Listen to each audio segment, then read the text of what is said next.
Hi, welcome back to my channel. This is Clint and you're watching The Storyteller. Kamusta guys? Today I'm gonna share with you a very powerful story. Ang title ng story na to ay The Salty Coffee. Okay, let's start. Are you ready? Are you sure you're ready? Say I'm ready. Okay, yan, start na tayo. So, he met her at a party and she was so beautiful. No? Sobrang ganda niya. Lahat ng guys na nasa party, nasa kanya ang atensyon. And on the other hand, he was so normal. He was so ordinary. As in, walang pumapansin sa kanya. But then, before the party ends, nilakasan niya yung loob niya, no? Kinausap niya yung girl. Sabi niya, "Would you like to have a coffee with me?" Hiyang-hiya pa siya, no? Pero yung girl gusto niyang sabihin no. She wanted to say no. Pero hindi expect ng girl na kakausapin siya ng shy guy. And out of her surprise, she said, "Okay." And so they had their coffee. Nasa coffee shop na. So, umorder sila ng dalawang coffee. And tinikman ni guy yung coffee niya. Medyo mapait. So, he wanted sugar. So, tinawag niya yung waiter. "Waiter, kaso no, ikaw, nasa harap mo yung napakagandang girl. How would you feel? You would feel shy also, no? So, ganon. He felt so shy and nervous at the same time. And so, nung pagdating ng waiter, he said, "Waiter, I would like to add some salt to my coffee." And of course, he wanted to say sugar. Pero salt ang nasabi niya, no? Kasi sobrang nahihiya siya at kinakabahan siya, no? Sa harap ng napakagandang babae, no? Pero hindi na niya mabalik yung sinabi niya. And he said, "Yes, I'm very sure. I wanted to have salt for my coffee." And lahat, no? That was the first time na na-curious yung girl sa guy, no? At first, gusto na niyang umalis. Ayaw niyang makipag-date sa guy and napilitan nga lang siya, no? But because of this, she became interested with the guy. "You're putting salt in your coffee?" And the guy said, "Yeah, I regularly put salt in my coffee." And then nagkwento yung guy, "You see, I used to live near the sea, no? So whenever I drink coffee, I put a little salt in it para nalalasahan ko yung tubig alat. Naaalala ko yung family ko. Naalala ko yung buhay ko nung bata pa ako. And because of this story, na-touch yung girl, no? So, yung girl, she felt comfortable for the very first time with the guy. And she started talking about her family also. Naging enjoy yung kanilang coffee date.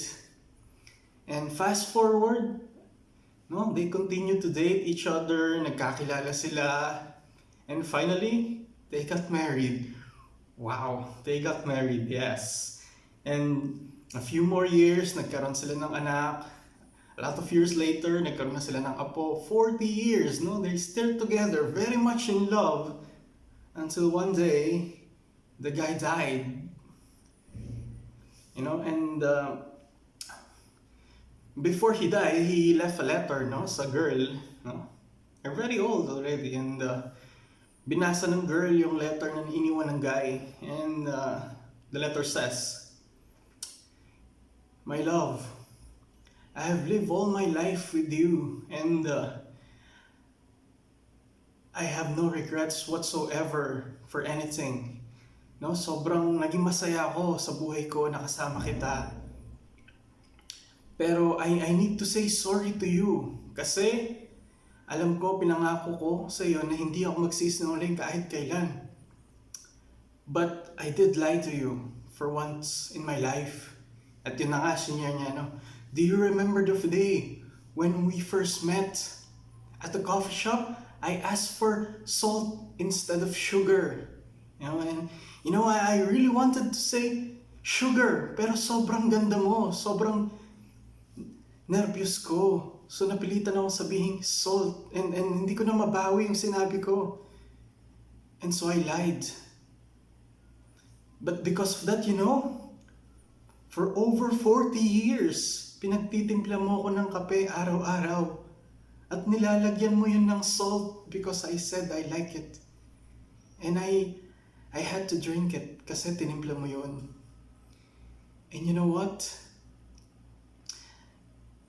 Napakapangit ng lasa ng kape.